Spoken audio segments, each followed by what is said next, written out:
froze. Oh no, dude. What's up, guys? Today we're going to be doing a reaction or type shit video. Damn, nigga. That we're watching about this shit that I've been watching. Which really creeps me out. But it's like a animal bug type shit. So yeah, let's get this. Okay, so I actually have this shit on here right now. If you want to go, I'm not doing my homework. If you want to go, this is the channel I subscribed. So I just got a text. If you want to see them, it's Brave Wilderness. This guy called Coyote Peterson who gets bit like shit from different things and animals, but some things he doesn't get bit. If you don't want to see blood and shit like that, then don't watch this channel, or not even my channel. If you want to, when I'm doing this shit and I put Brave Wilderness type shit, don't watch it, cause there's gonna be blood. Alright, so yeah, let's get this shit on. What you want to watch? Here, you pick. Off of this channel, no more Justin Bieber shit that you did last time. Ain't no motherfucking joke.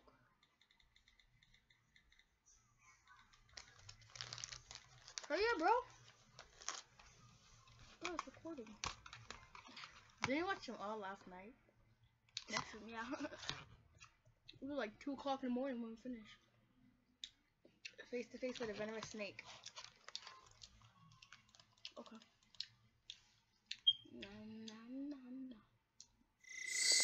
I'm Coyote Peterson. Whoa. I might look a little nervous, and that's because there's an eyelash viper right above my head. They're venomous, and I'm gonna get them out of that tree. This might get a little dicey.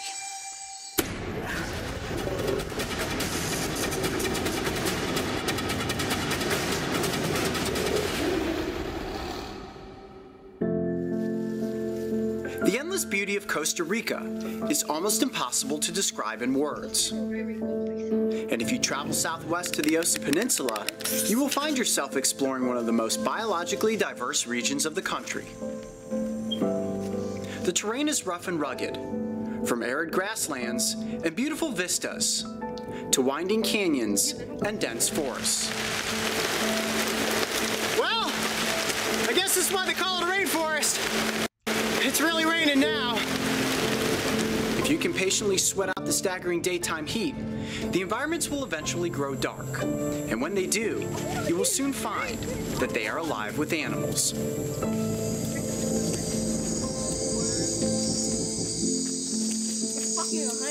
Wow. Look at the size of that wolf spider. That's big. Put your hand next to it so we can see how big it is. Whoa. That is huge. A lot bigger than they are in Ohio. Yeah, you don't want to find that one in your bedroom. All right, let's keep looking. With all that rain that moved through, there's just so much wildlife out right now. Hold on a second. We're on this tree. Oh, got a snake right here. Whoa. Yes, look at that. You know what that is? That is an eyelash viper. Nice. And that's the yellow face. That is one that I've always wanted to find out here in the rainforest. That snake is gorgeous. Oh, this is so awesome. It's venomous, right? Yeah, this is venomous. This is a pit viper. Not real aggressive, but not gonna take any chances. All right, I'm gonna get it out of the tree here and down here in a more controlled situation. Nice. Look at that. Oh, how beautiful is that snake? Okay, let's try and get back up into the tree. I want it to gently curl around my snake stick. There we are. Yes. This is not a snake that you want to strike at you. Look at that.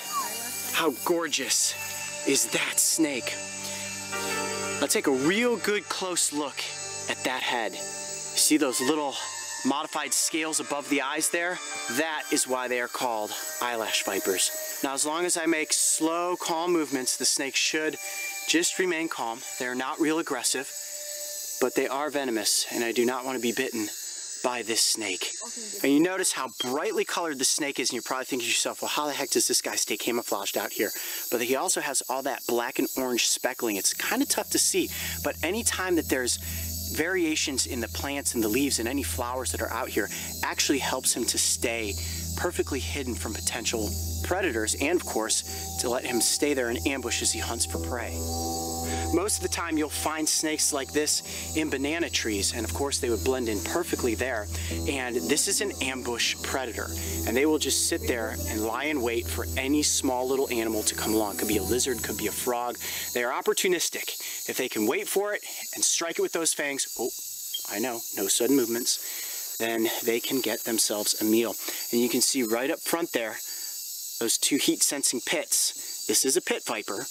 And he's just flicking that tongue out. He senses us all right here, saying, oh, all these heat signatures, these are not potential prey items, but they could be predators. So he's probably a little nervous at the moment. He's not the only one.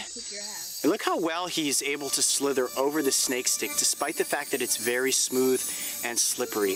The snake has incredible balance. You can see he's using his entire body to hold on. Look at those eyes. When they stare at you that close, it almost seems like you're looking right at a dragon. I think he wants to go up on my hat.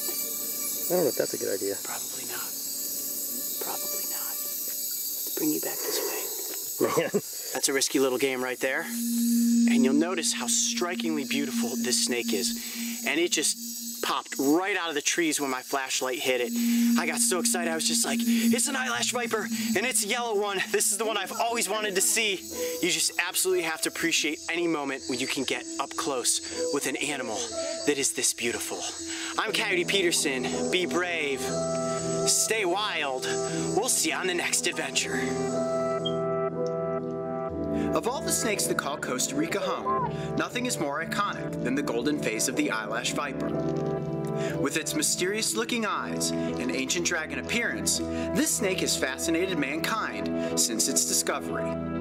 We were able to observe and film this reptile in its natural environment for almost an hour, before it finally decided to ascend back into the treetops, truly making this one of the greatest snake encounters we have ever captured on camera. If you thought this was one wild adventure, check out the time I got a little too close and personal with the Burmese python. And don't forget, subscribe to join me and the crew on this season of Breaking Trail. You got bit.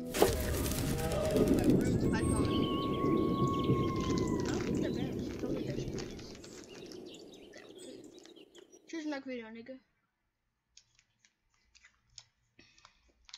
It's a big ass tail for a lizard. Shit. Monkey tail lizard. Let's just keep watching him. What'd you do on my screen, bro? I'm not really reacting to this. Whoa, Lizard! yeah. Yes! Look at that! Nice. That is a monkey-tailed lizard. Whoa. Holy cow, just caught it moving out of the side of my eye. Whoa, look at this tail. Holy mackerel! That is awesome. I've never caught one of these before.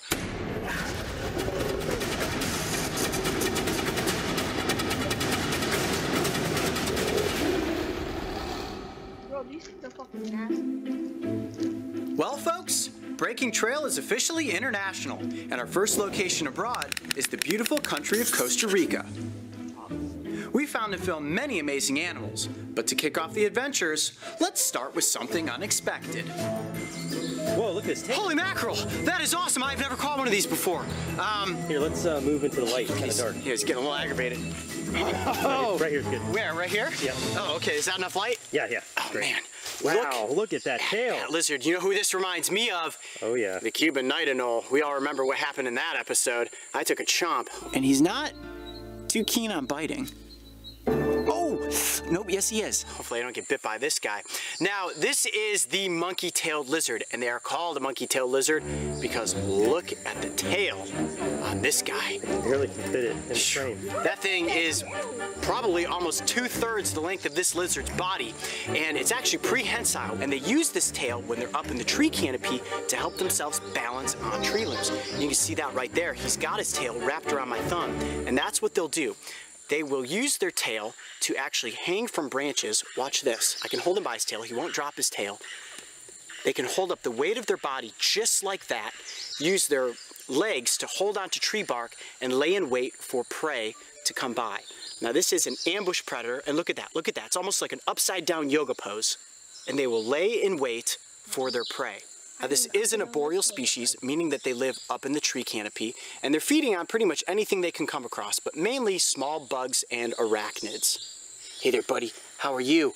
Getting ready for your nap, huh? These are actually diurnal lizards, so we're probably catching him just as he's headed up into the trees. Come here. For the night. And it appears that this is a male. Check this out. Watch. Let's look at his dewlap. May I? Thank you, sir. Whoop. Oh, just a little dewlap. Not much color on that. As you can see, they are completely matte green all the way around. This is such a cool lizard. Now, they do get quite a bit bigger than this, and the females actually grow larger than the males. Oh, it's like a whip. And this is a male. Yeah, and they can use that tail as defense to whip it at a potential predator. But as an arboreal species, they don't come in contact with predators all that often, unless, of course, it is a bird. These will be taken by hawks or eagles. But they are voracious predators themselves, eating any small invertebrate that they can find up there in the tree canopy. But occasionally they will come down to the ground when big rains move through. And earlier today we had a massive storm push its way through the rainforest here, and I imagine that is what pushed this guy down to the level where I am able to capture him. Now look at the head of that lizard.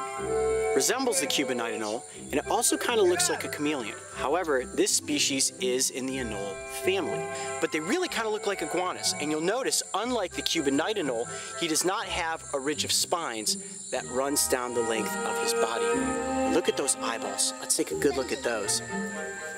Very similar to the eyeballs of a chameleon, and what's interesting is that they can move independently of one another, meaning that they can lay in wait for their prey and just look around with one single eye. And I can't do it very good, but let's see if I can get him to. Over here, over here. Can't tell, is his eye moving at all? Yeah, it totally is. Over there, look at that.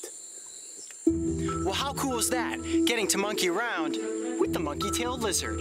I'm Coyote Peterson. Be brave. Stay wild. We'll see you on the next adventure. There he goes. If you thought this lizard was cool, make sure to go back and check out the time I was chomped by the Cuban night anole. And don't forget, subscribe to join me and the crew on this season of Breaking Trail. Look at you. You are all... Let's watch this one. My name is Bebop. This is Rocksteady. Mr. Shredder, I'm finished. When I start a beat down, I always finish it! What? We'll build an army.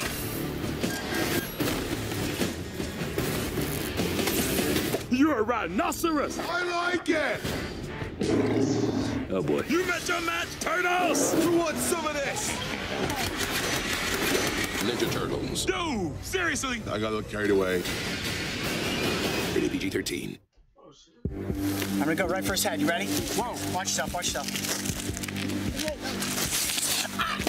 Hey, you got me.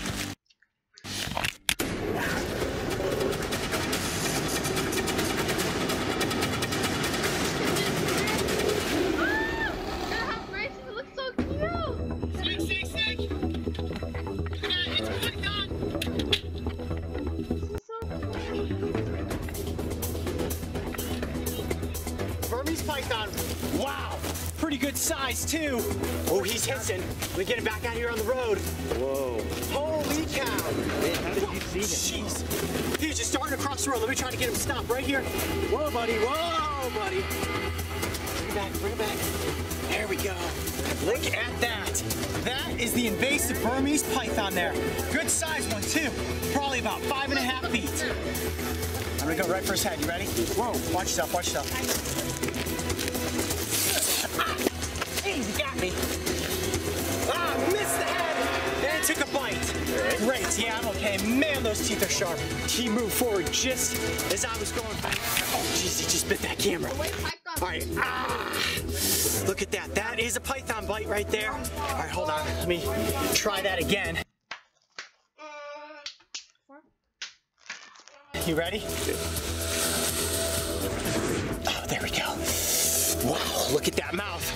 All right, good thing I've got him the second time. Look at those razor sharp teeth. Man, that's what just went right into my hand. Look at that snake. Man, he nailed it. He did nail me, and that hurt pretty bad. Oh, let me get him under better control here. There we go. Here, let's move out of the wind. Let's kind of tuck into this little impasse here. Here we go. Okay, yeah. Woo!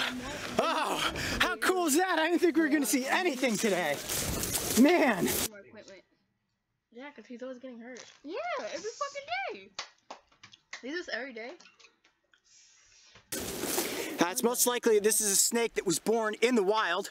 Definitely not used to being around humans. As you can see, gave me a pretty nasty bite on my hand there. So good news for me is that this snake is non-venomous, so I'm gonna be just fine.